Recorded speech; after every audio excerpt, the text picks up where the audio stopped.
Brain food, random stimulation for the brain. So a little while ago I showed you how to make one of these awesome full-size Captain America shields using a satellite dish as a mould. The trouble was some of my American pals had trouble finding satellite dishes and needed a cheaper build. So I went back to the drawing board and built this slightly smaller Mark II version with a nicer spun metal look. It's still tough as hell and I certainly wouldn't class it as a toy. In fact, it's exactly the same design as seen in my other video where you can see me testing this to destruction in slowly increasing levels of abuse. So get comfortable, grab some popcorn, I'm going to show you how to make one of these yourself. It all starts with one of these flexi flyer sleds, which are relatively cheap and easy to get hold of in the States, and as you can see it has a nice overall shape, and viewed from the top it has that heroic shield shape that we all want. The first stage is to mark the centre, and for accuracy take your time and mark from multiple angles. If you have everything right, your last mark should intersect all previous lines drawn on the face of the shield. Next we're going to drill a small hole right in the centre of the shield with a 2mm bit or thereabouts. Now we can cut away those rope handles, we won't be needing those where we're going. The sticker comes off next. If it doesn't peel off fully, use some WD-40 or some hot soapy water and that will soon take care of that. In my Mark I shield build, I showed you how to make an oversized compass like this, which is just 2 sticks with a hinge and a nail shonked into one end and a hole drilled into the other to hold a marker pen held in place with a wood screw as a clamp. So if we plonk the compass nail in the centre hole, which is just slightly smaller than the width of our nail, it's just a matter of marking a careful line just above the old handle holes. And these holes are a bonus as it turns out, because that means we can get a metal cutting jigsaw blade in to cut away the metal that we don't need. So grab your jigsaw, but if it has a pendulum action, make sure it's set to no more than a low setting. It doesn't take Stephen Hawking to figure out its metal cutting time. Just remember to take your time, we want the shield to be round. Oh, and wear some safety glasses. When that's done, it's going to leave you with some pretty tasty sharp edges, and I don't know about you, but I like my fingers and thumbs, so it's worth taking a little while just to knock off those edges with a file. Now because I want to make more than one shield, I'm going to need to look after this mould, so I'm using some nail varnish that I found lying around, and this will stop the edges going rusty and the paint flaking off later on when it's not in use. The last stage of making the mould is to grab some scrap 3x2 timber like this, then screw or nail it together so it forms a nice square shape, nothing fancy. Finally grab some duct tape and fold it back over and onto itself, and hey presto, we've invented double-sided duct tape, well done us. Now whack it onto the frame. And when you've done all 4 sides, stick the mould face first into the frame. Now you have a nice firm base and there's no silly flex or wobble. Next take a large drill bit and a couple of turns will remove any burrs on the inside of the mould. A quick last minute wipe with some meths or white spirit, make the mould ready for the next stage, applying the PVA release agent. But before we do, now is a good time to measure the inside of your shield mould for the fiberglass chop strand mat that we'll be cutting in a moment. Just make sure that you allow about ½ inch excess either side of the mould, we can always cut the spare off later. With those measurements safely squirreled away, we can add the PVA release agent to the mould. And if you don't know what that is, or you get confused by any of the steps here, you can always check out my Mark I shield build available in the iCards, the description bar and at the end of the video. I've also discovered that this mould definitely only requires 1 coat of release agent for it to successfully separate later on. While we leave that to harden off, let's go and cut some CSM. Using the compass again, this time loaded with a dark pencil, mark out your CSM shields to the size that you measured earlier. To make the shield I used in my Captain America destruction video, I used 4 layers of 450 grams CSM, but if you're on a budget, you could even cut this down to 3 or maybe even 2 layers if you wanted to. With that done, cut out with some sharp scissors and you're golden. Next, wet out your mould with some polyester resin. You can find links to this on the website with the amounts I've used, but if you have any problems, it's basically the same stuff as Bondo fiberglass resin as used for repairing cars, boats and bathtubs. One tip I will give you is don't work in direct sunlight like I am here. This dark colour of the mould absorbs the heat from the sun and it makes your fiberglass go off too fast. Now I've made a lot of shields now and I have a knack, but if this is your first shield, find some shade and a cool day if you can. When you have a nice even coating about 1mm thick on the inside of your mould, chuck the CSM circle right into the centre. And what we have to do now is apply more resin to the top of the CSM until it goes soft and forms a dome shape of the mould. Don't be tempted to faff around, get the resin on, get it in.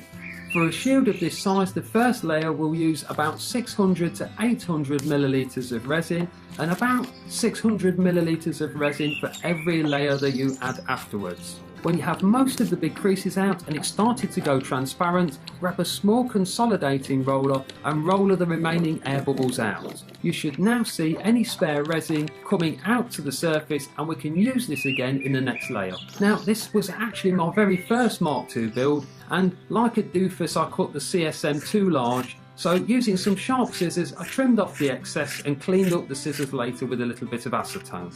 With that done, I'm going to plonk another layer on top, and because this is a 4-layer design, this will be the last layer before I add some bolts for the handles.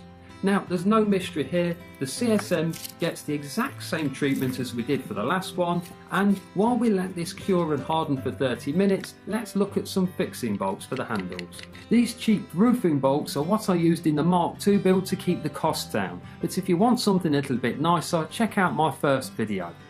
Next, I'm going to grind the dome off the top of these so they're nice and flat. I'm using a flat disc sander, but a metal file will also work.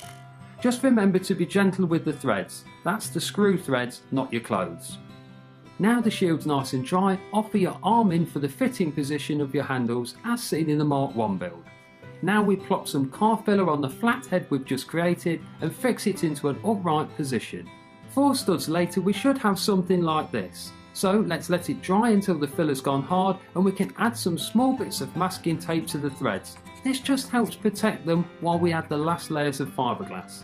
Position your last layers of CSM in place as before, but this time gently poke the bolts through the CSM so that they're fully exposed. With that done, mark the shield and the CSM with a pencil so you know the exact position it goes in later. Now remove the CSM, put it to one side and mix another 600 millilitres or so of resin. This time the only change is that I'm using a 2-inch brush to consolidate any last air bubbles or stray strands that are hanging around the fixing bolts that we've just added. After a nice cup of tea and a biscuit, it should have hardened off enough to spin the mould over. And now's a good time to refresh that hole in the middle of the shield with the same drill that we used earlier. Now it's time for the big reveal, so turn the mould back over and we can prise the shield away from the mould. Just be as gentle as you can and take your time. If you bend or crease the steel mould at this stage, you can't use it again for more shields at a later date. There you go, not bad at all. At this stage, some mild soapy water will clean your mould up for reuse later and clean the shield for the marking and cutting in a moment. Next, grab the compass again and mark a line that's free from imperfections. Now, I had 2 stabs at this because I noticed some nasty little pinholes in my first outer line. Mistakes happen. Using the same jigsaw and settings as before, cut the jagged outer edge off. Look out for splinters, work outside, wear a mask and make sure the wind is blowing away from you. That way, none of the fiberglass dust will irritate you later. With the basics done, you have your new shield. So let's sand it up for painting. First, we're going to round off the edges on the inside and out, and a nice job here will look slick later, so take your time. A power orbital sander will also be quicker than hand sanding alone. Now we turn our attention to the inside, and a flat disc sander will save you an awful lot of time if you've got one. For a perfect finish, take your time. You can even fill it with car filler and sand it again if you want to. Just remember to protect yourself from dust in the same way as we did when we cut the fiberglass with the jigsaw. The last bit of prep is to sand the face with some 400 to 600 grade wet and dry. A nice light sand will do. Don't go in so deep that you might uncover minute pinholes that you will only have to fill again later. Now you're free to clean and spray with a good quality grey car primer ready for adding the silver coat and decoration. And I'm not going to tell you how to do that because I already have a video available on that. And you can find the links in the description bar, but I will show you what I've changed in the Mark II. And that starts after you get the silver paint on the shield and it's cured and hardened for a minimum of 24 hours. Here I've screwed an aluminium plate that clamps a 2-inch nail dead centre in the middle of this wooden cake turntable, and I'm going to plonk the shield on so that the nail pokes out through the centre of this hole. All that's needed now is some nice steady DJing skills combined with 240 grade grit paper. Just keep spinning it slowly, moving the grit paper outwards towards the edge. If you haven't got a cake table, you could just use some string connected to a nail in the centre hole and then the grit paper on the other side and following it around in circles. But the method I'm showing you here proved to be a lot quicker. Just be careful not to sand through and into the primer underneath. When that's complete, clean off any dust with some mild soapy water and allow it to dry whilst we get ready for the last stage. This is a little bit of black acrylic paint, and what we're going to do is mix it with some water and a 2-inch brush. Make sure it's nice and watery but still black. Finally, blast it all over the face as quickly as you can until the whole face is covered. Again, this helps if the sun is not out. Now rag off all the black acrylic wash that you've just added with a clean dry cloth, and it should wipe off the silver paint fairly easily, but gets stuck in the sanded grooves, making it a lot more visible. The very last step is to use some lightly soapy water and some 800 to 1000 grade wet and dry. This should clean up the silver coat ready to receive the coloured circles, whilst leaving the black colour in the grooves that will give you a spun metal look effect that looks really good. Finally, the spun metal effect that you can see in the aluminium star on the face of the shield was created once again by using the rotating cake stand to scratch a pattern into it with 240 grade grit paper. Now just add your finishing details and handles as seen in my other video. Well, that's it. That's how to make the Mark II shield. If you have any questions, don't forget to check the Mark I build that covers everything in detail. I'll also tell you exactly how much resin and matting you need on the website in the links provided, along with the dimensions for the star decoration, the circle dimensions, and how to reduce build costs to the bare minimum. Don't forget to like, share or subscribe. Thanks for watching.